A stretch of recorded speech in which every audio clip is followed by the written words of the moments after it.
Hey, goeiemôre, ek is Hendrik Reinhardt van Total Energies. Ek is die nasionale verkoopsbestuurder vir landbou.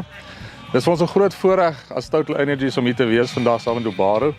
Ons sien dit uiters belangrik vir dit wat Dubaru doen om jong boere te betrek en 'n sterk span te bou en die leiers van môre te bou. Ek dink dit gaan 'n great dag wees. Baie dankie. Hallo julle, ek is Werner Boshoff. Ek is hier van Hoëlaar Batterye. Ons is lank in vennootskap met Dubaru en ons glo in wat hulle voorstaan in lyn met die boer, want ons voedselversekerheid kom van ons boere af. En hierdie tipe dinge wat gebeur is om boere bymekaar te kry en verhoudings op te bou, want dis die toekoms van ons boere.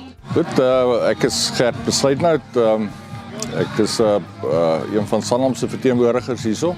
Dan nie net Sanlam nie, ook Santam en dan Sanlam Health. Dis ons 4de jaar wat ons hierso betrokke is en dit is vir ons 'n groot voorreg.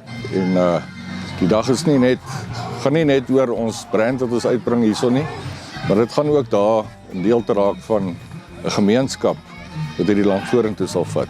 Ek maak van Faith Wheels.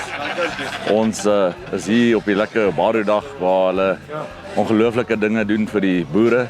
Baie lekker om hier te wees. Gees is ongelooflik en Baru doen ongelooflike werk met hierdie jong boere van Suid-Afrika.